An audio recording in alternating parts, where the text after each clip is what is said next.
Pastoring in a suburban parish means, among many other things, that for the first year of your new job, you're going to spend a lot of time going from house to house, eating endless pieces of pie and cake, drinking literally gallons of coffee, and looking at scores of photographs of relatives and cats and dogs. That is how you get to know the people you're going to love and serve. And every once in a while, you actually get invited to dinner. That's what Jo did. She invited me to dinner.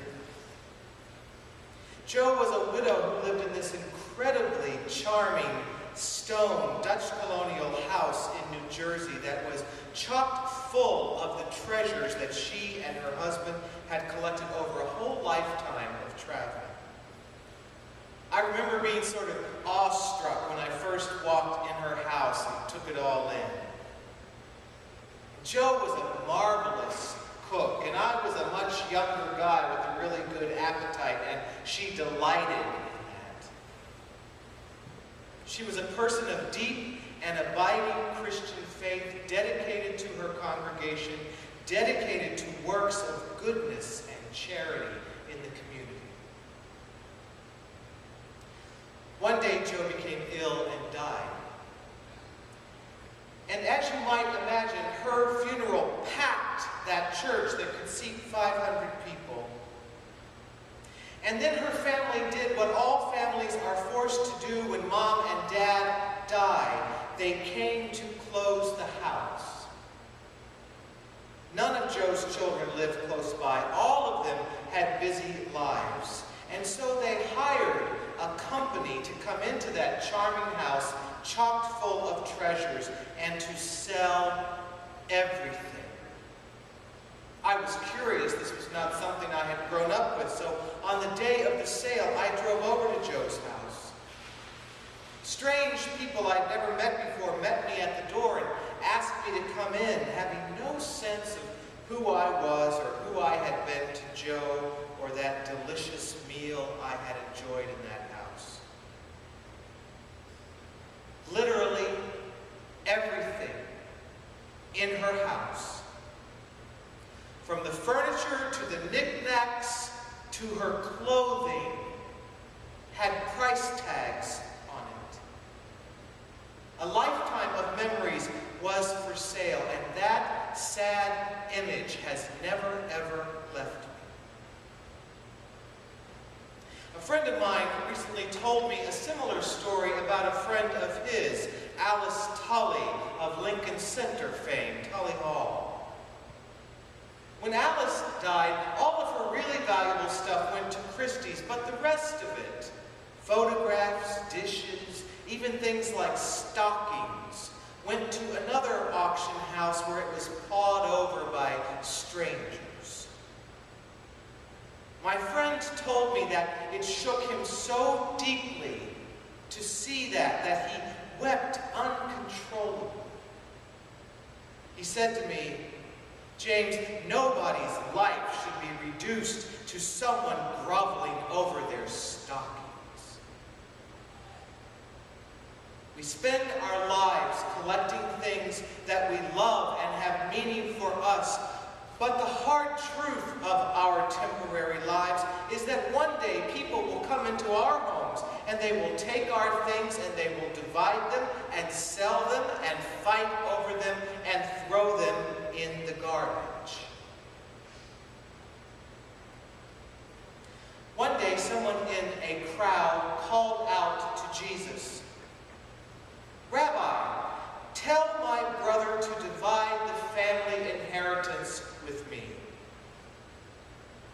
We might assume that this was the younger brother who was unhappy with the unequal distribution of assets based on Judaic inheritance practices. In those practices, the oldest male child received 2/3 of the estate and the rest 1/3, the rest of the males, that is. We can assume, and rightly so, that females got nothing. Maybe this man in the crowd thought that this rabbi, with all the new ideas, would have something new to say about about the division of family money. But Jesus, interestingly, refused to participate in this triangulation of family dysfunction. Instead, he used the moment as a jumping-off point to tell a story, to teach a lesson that we need to hear over and over and over. Once upon a time, Jesus said, there was a very rich farmer who had a bumper crop. The harvest was so great that he didn't even have any place to store it all, and so he decided that he would tear down the barns he had and build bigger ones to store all of this surplus. And then he would kick back for the rest of his life, take an early retirement, and enjoy the fruits of his labor. But then the most shocking thing happened to this man, the most shocking thing that had ever happened to this man.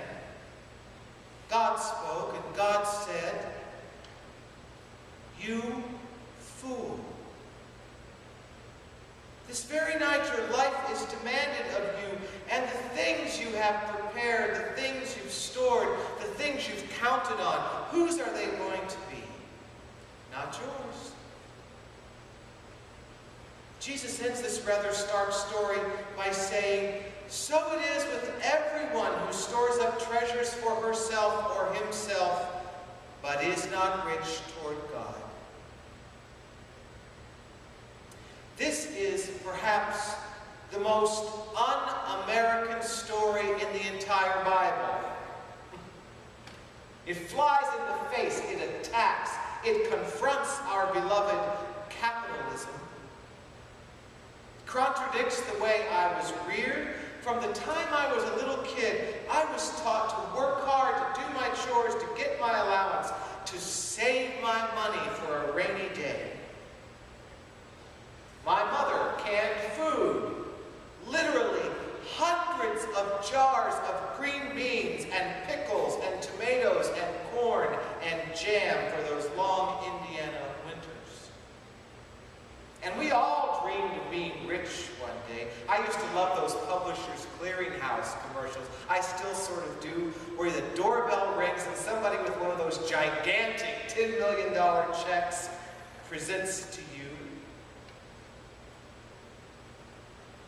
What's so wrong with all of that? And what's so wrong with the rich farmer building new barns to hold the surplus? What's wrong with that? There is no indication in this story that he earned his money dishonestly.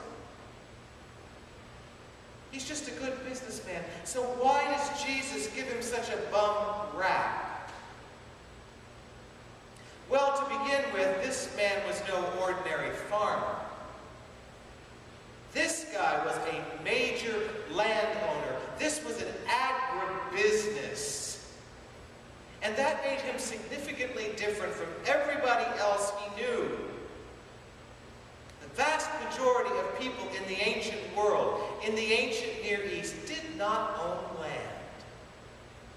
They worked the land of others. Or a few of them were tradespeople or merchants. And all of these non-landowners had to buy their staples from this man. His success or failure was essential to the entire community's life.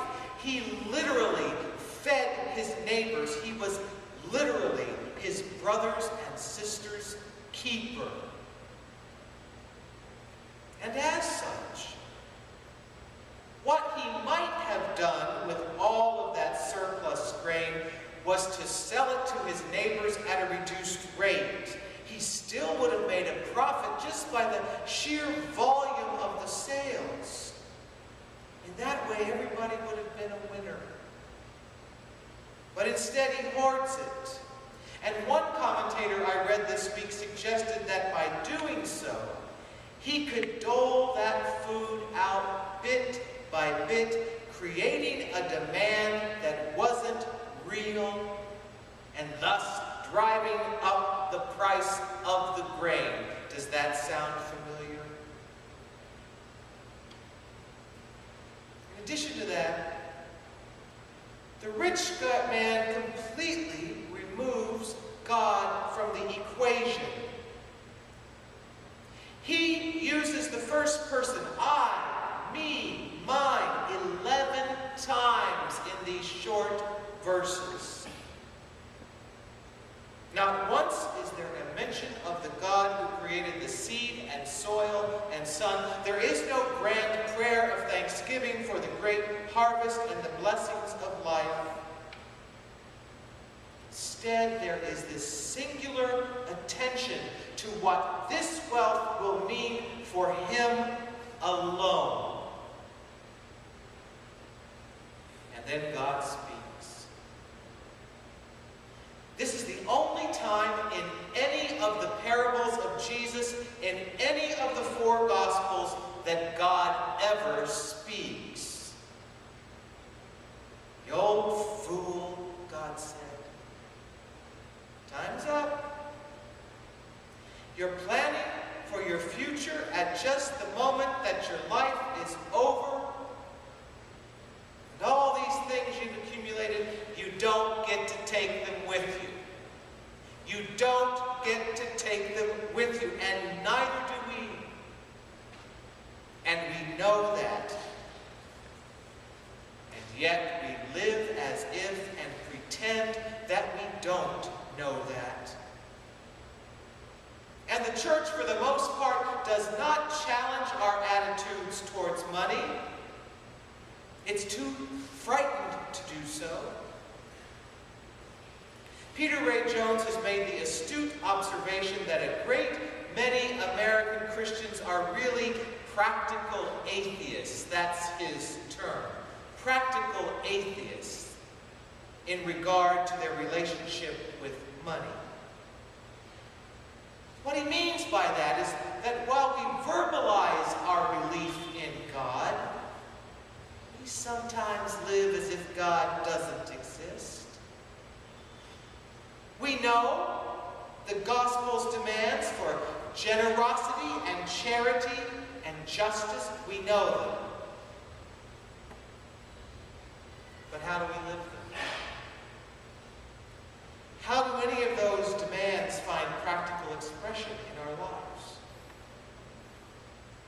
We are the richest people who have ever lived in the history of the planet.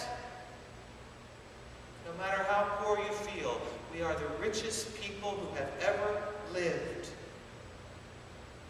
And the Jesus question is, how is the gospel evident via our wallets?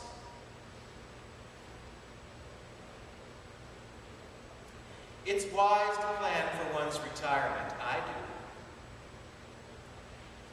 But according to Jesus, it's wiser still to plan for one's expirement. How we live with money is a big part of how God measures our lives. The tragedy of the rich man was not that he was rich. The tragedy of the rich man was that he did not use what he had to bless the neighbors that he could have blessed so easily. He refused to be rich toward God by being rich toward those made in God's image. And that brings me back to Job. Dear Job. The beauty of her life was not measured by the price tags on her treasures. Her life was beautiful because she gave generously, prayed fervently, and loved passionately. And once upon a time fed a young preacher an absolutely delicious meal. Thanks be to